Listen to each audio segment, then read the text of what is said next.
This is a true story, and I forget where I heard it, so I can't give the proper footnote, but I'm not making this up.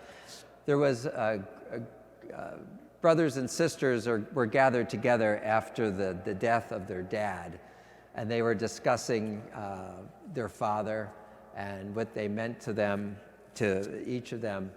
And at one point, one of the siblings spoke up and said, "I really hate to say this, but Dad told me that I was his favorite."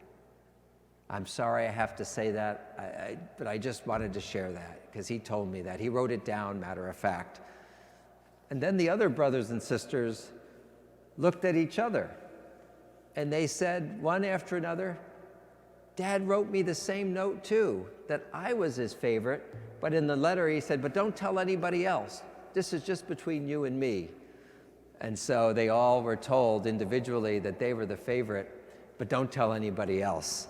And when it was all revealed, they said, well, he got us again, because as we know, in any household, and if you come from a large family, and you're maybe in the middle, or maybe you were the prized one, or you were the baby of the family they were calling the prince or princess, sibling rivalries are always there. I think my sister and I would fought like dogs and cats for a long time until we finally went to college and got away from each other. Then we appreciated each other a whole lot more. These things happen. And we know that this has its biblical antecedents, as we certainly hear with Joseph. That's Joseph of the Technicolor Dreamcoat, by the way, if you remember that show. This is that Joseph who went through all this horrible stuff at the hands of his ugly and evil and jealous brothers. Why should he be the favorite? Made them crazy. And it's still, we see this today, especially when the parents pass away and everyone's squabbling over who the inheritance ought to go to. This is real, and we all have stories about family.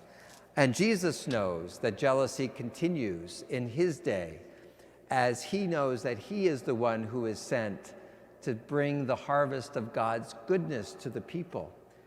But he is calling for change. He is calling for a new revelation of God in their midst. And the leaders of the time who thought they were the ones who were the precious ones now realize that they need to step aside, or should step aside, and they won't. It makes them angry and jealous. Now, Jesus could slip away and just be done with all of this. In the face of jealousy, Jesus continues his ministry. In the face of rejection of those who probably any one of us would want the approval of, Jesus presses forward, because the new revelation of God changes all of our relationships. And it means letting go of what our presumptions might be.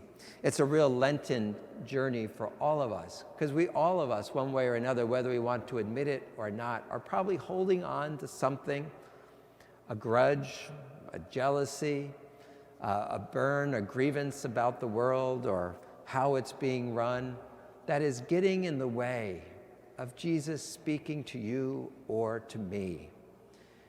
It is real. It is our human nature. It is just who we are. And so we need to be reminded, as we hear these horrible stories of jealousy gone off the rails, that this could be us as well. It probably is right now in some way or another, and we are called during this Lenten season to address it. First of all, to give ourselves that notion that we are humans, we are flawed.